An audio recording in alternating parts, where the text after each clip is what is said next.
औज़ुबिल्लाहिमिनश्शैतानिर्रजीम बिस्मिल्लाहिर्रहमानिर्रहीम। Financial accounting नीकम part 1।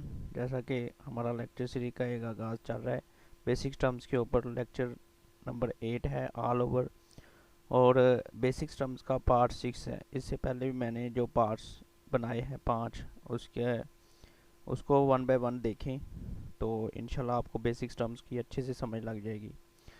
और ये मेरा व्हाट्सएप नंबर है, कोई भी प्रॉब्लम हो, कोई भी समझ ना आए तो मेरे व्हाट्सएप नंबर पे मैसेज करके समझ सकते हैं। इसके अलावा कमेंट्स में भी बता सकते हैं। और मैंने एक ग्रुप बनाया हुआ है फाइनेंशियल अकाउंटिंग का, अगर उसमें ज्वाइन होना है तो मेरे व्हाट्सएप नंबर पे मैसेज कर दीजिएगा, तो मैंने उसमें ऐड कर दूँगा।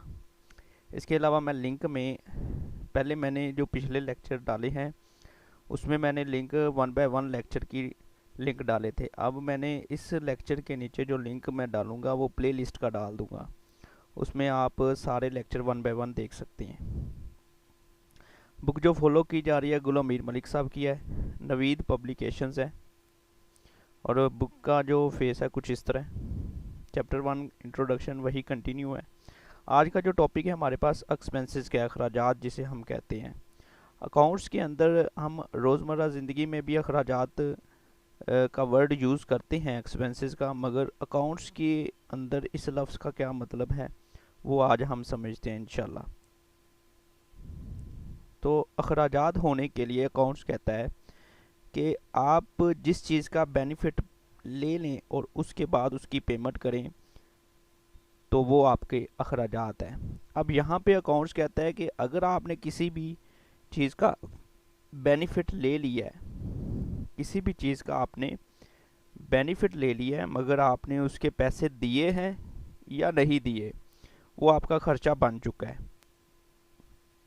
कैश पेड या पेएबल, मतलब अभी आपने किसी चीज़ का भी बेनिफिट ले लिया है, ठीक है, उसके बाद अगर आप उसकी पेमेंट करें या ना करें अभी, तो वो आपका खर्चा बन चुका है। तो मेन जो रिक्वायरमेंट है वो आपके बेनिफिट हैज़ बीन टेकन, मतलब बेनिफिट ले लें तो आपका वो खर्चा बन जाएगा। एग्जाम्पल से समझते हैं। जैसे कि सैलरी पर्सन है, किसी भी एम्प्लॉय है जिसे हमने सैलरी पर रखा हुआ है, जब वो 30 दिन अगर आपके पास एक मिसाल के तौर पर आज एक बंदा आया है काम करने के लिए, आपने उसे सैलरी पर्सन सैलरी पे रखा है, तो वो 30 दिन काम करेगा, उसके बाद आप उसे पैसे देंगे कि आज ही दे देंगे? नहीं, आप 30 दिन उससे पहले बेनिफिट लेंगे। 30 दिन आप उससे बेनिफिट लेंगे, उससे काम करवाएंगे।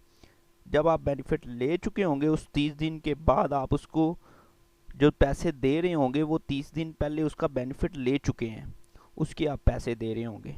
तो इसलिए हम अकाउंट्स के अंदर एक्सपेंसेस को कहते हैं कि बेनिफिट हैज़ बीन टेकन। जिस दिन आपने बेनिफिट ले लिया हुआ और उसके बाद आप उसकी पेमेंट करें, कैश पेड या पेएबल, आप उसकी पेमेंट फ्यूचर में चाहे करें, तो वो आपका एक्सपेंस बन चुका है। इसी तरह वेजेस भी है। अच्छा, वेजेस और सैलरी में एक डिफरेंस समझ लें। सैलरी होती है 30 दिन बंदा लगा है, उसके 30 दिन के बाद उसको जो आप महीने मंथली जो पे करते हैं वो सैलरी पर्सन होता है। वेजेस पर्सन वो होता है बिजनेस के अंदर जो डेली वेज से पे होता है, या आपने कोई स्पेसिफिक काम करवाना है उसकी मजदूरी दे देते हैं। तो ये डेली रोज़ाना की बुनियाद पर जो बंदे होते हैं उसे डेली वेजेस का नाम दिया जाता है, मजदूरी। या आप कोई स्पेसिफिक काम करवाते हैं, कोई आपने माल लोड करवाना था, किसी मज़दूर को कहा जी आप आ जाएं जी आपको वेजेस देंगे, तो उसे भी वेजेस कहते हैं। तो सैलरी मंथली होती है, वेजेस डेली।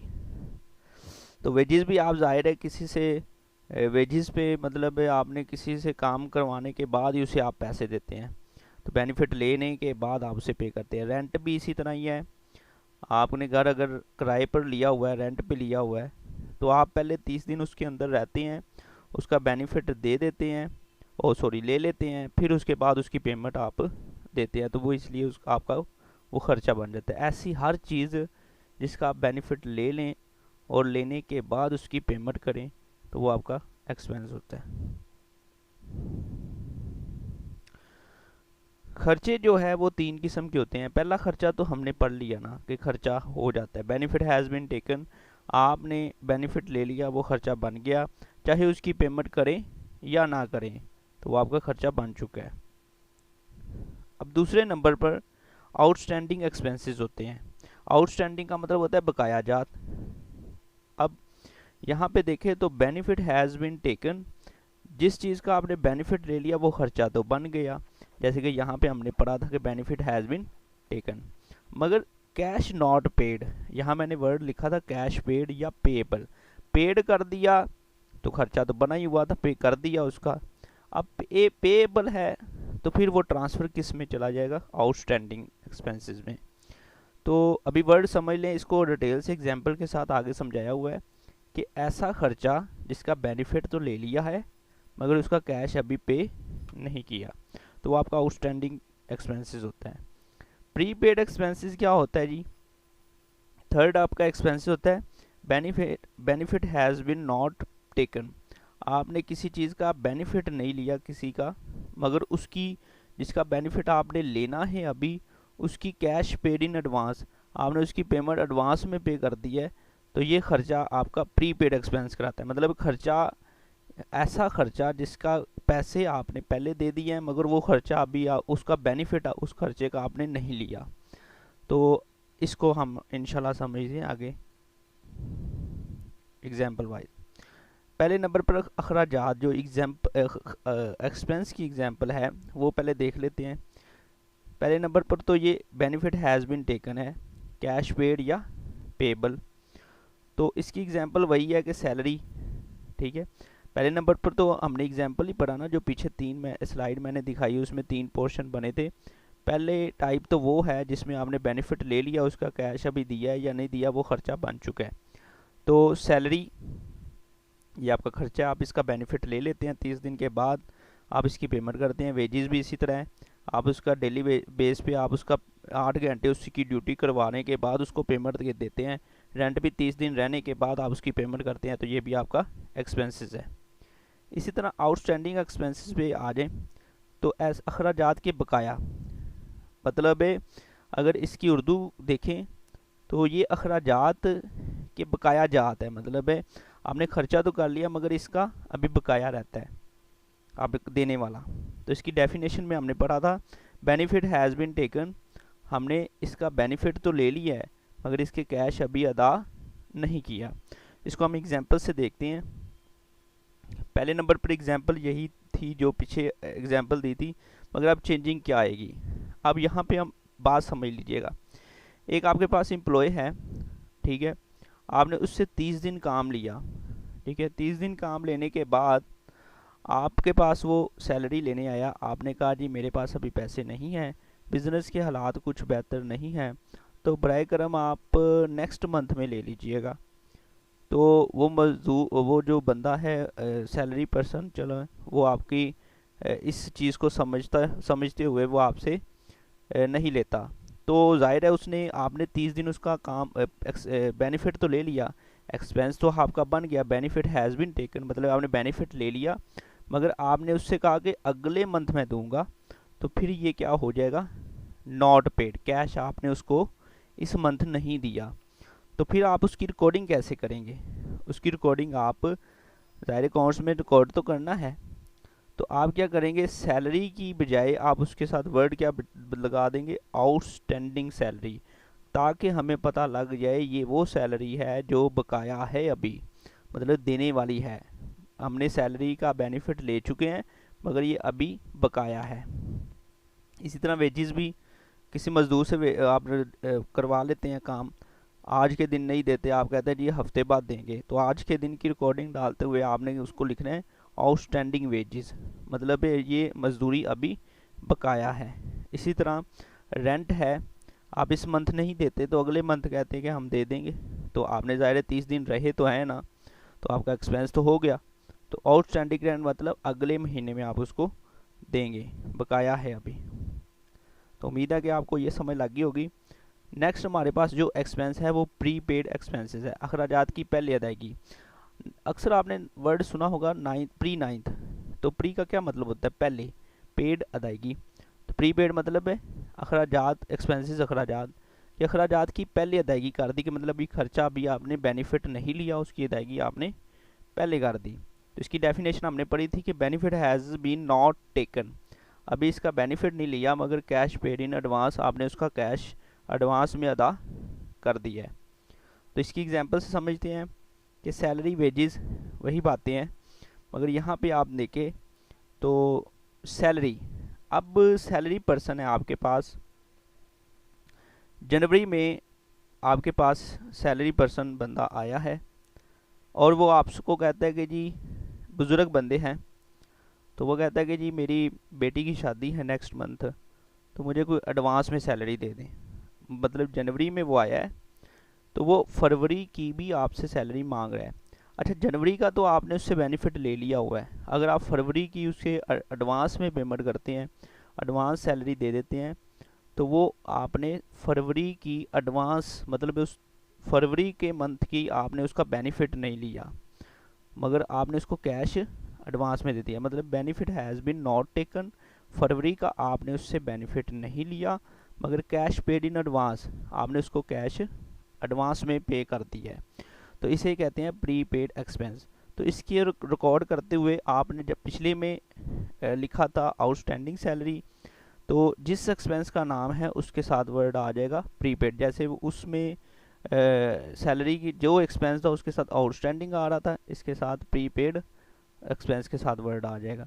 इससे हमें अंदाज़ा होगा कि ये ऐसे खर्चे हैं जो अभी जिसका बेनिफिट तो नहीं लिया मगर उसकी अदायगी पहले कर दी हुई है, तो ये प्रीपेड सैलरी आ जाएगा। इसी तरह वेजेस भी है, मज़दूर आपसे एडवांस में पैसे ले जाता है तो उसे आप रिकॉर्ड करेंगे प्रीपेड वेजेस के नाम से। इसी तरह रेंट है, ठीक है, आप रेंट जो है एडवांस में पे कर देते हैं, ठीक है, 2 महीने का इकट्ठा पे कर देते हैं, तो ज़ाहिर है उसका बेनिफिट तो आपने एक मंथ का जनवरी मिसाल का तो जनवरी का आपने बेनिफिट तो ले लिया मगर फरवरी का आप एडवांस में पे कर देते हैं। वो मालिक आया, उसने कहा मजबूरी सुनाई कि मुझे एडवांस में कुछ पैसे चाहिए, तो आपने वो पैसे एडवांस में फरवरी के भी दे दिए, तो ज़ाहिर है आपने बेनिफिट तो उस खर्चे का नहीं लिया मगर उसकी पेमेंट एडवांस में पे कर दी है। तो आप फिर लिखेंगे फरवरी के मंथ का रेंट जो लिखेंगे वो कहेंगे प्री पेड रेंट के नाम से। तो उम्मीद है कि आपको ये भी समझ लग गया होगा कि प्री पेड एक्सपेंसेस क्या होते हैं। इसके अलावा आपके जो लोड होते हैं, जो मोबाइल लोड जैज़ का, टेलीनर का जो भी है, वो भी प्री पेड लोड लिखा होता है। तो वो क्यों लिखा होता है कि आप अपने पॉइंट ऑफ व्यू से देखें, तो आपने अपने पॉइंट ऑफ व्यू अगर मिसाल के तौर पर 100 रुपये का लोड करवाते हैं तो आपके अकाउंट में 100 रुपये तो आ जाता है। आप अपने पॉइंट ऑफ व्यू से देखें कि क्या वो 100 रुपये आपने यूज़ किया होता है, नहीं, इसलिए वो प्री पेड आपके पास एक्सपेंसेस होता है। अब 100 रुपये आपने यूज़ तो करना है मगर उसकी पेमेंट आपने पहले अदा कर दी है, प्री पेड मतलब पहले अदा कर दिया। अब जब जैसे जैसे आप उसको उस लोड को आप यूज़ करते जाएंगे वो किस में कन्वर्ट होता जाएगा, एक्सपेंसेस में। तो उस 100 रुपये का आपने बेनिफिट नहीं लिया होगा मगर उसकी अदायगी क्या कर दी आपने, पहले कर दिया। उस 100 रुपये की अदायगी पहले कर दिया, आपके पास लोड आ गया मगर उसका बेनिफिट आप जैसे जैसे उसको यूज़ करते हैं, पैकेजेस लगाते हैं, वो आपका बेनिफिट आप उसका ले लेते हैं, तो फिर वो एक्सपेंस में कन्वर्ट हो जाता है। तो उम्मीद है कि आपको प्री पेड इस एग्जांपल से भी अच्छे से समझ लग गई होगी कि आप जो लोड करवाते हैं वो भी आपका प्री पेड एक्सपेंसेस कहलाता है, क्योंकि उसकी अदायगी आप पहले कर देते हैं, 100 रुपये आपके पास आ जाता है, फिर आप क्या क्या करते हैं, 100 रुपये को यूज़ करते करते जैसे जैसे यूज़ करते हैं वो एक्सपेंस में कन्वर्ट होता जाता है। तो उम्मीद है कि आपको ये तीनों समझ लग गए होंगे, ठीक है। 3 किस्म के ही होते हैं। एक तो एक्सपेंस पहले किस्म में मैं पीछे आपको वैसे दोबारा पे वो समझा देता हूँ, एंड पे आपको एक अच्छे से दोबारा वो करवा देता हूँ कि ये 3 तरह के होते हैं। एक तो एक्सपेंस है जिसका बेनिफिट आपने ले लिया, उसका कैश पे हुआ है या नहीं हुआ, ये तो खर्चा हो गया, ये तो खर्चे की डेफिनेशन है कि खर्चा होता क्या है। अब आउटस्टैंडिंग एक्सपेंस क्या होता है, जिसमें आप बेनिफिट ले लेते हैं मगर उसका कैश पे अभी नहीं किया। इसकी एग्जांपल के साथ भी हमने देख लिया, उम्मीद है कि आपको समझ लग गई होगी। प्रीपेड एक्सपेंसेस क्या होते हैं कि जिसका बेनिफिट नहीं लिया मगर कैश एडवांस में पे कर दिया है। तो उम्मीद है कि ये तीनों आपको समझ लग गए होंगे अच्छे से। अगर नहीं समझ लगे तो कमेंट्स में मुझे बता दें या मेरा व्हाट्सएप नंबर दिया हुआ है, तो आप उसमें भी मुझे बता सकते हैं। तो लास्ट में आपसे गुजारिश है कि मेरे चैनल को सब्सक्राइब, लाइक एंड शेयर लाजमी करिएगा, ताकि किसी आपके एक शेयर लाइक और सॉरी आपके एक शेयर से किसी का भला हो सके। ठीक है, तो ओके जी, अल्लाह हाफिज़।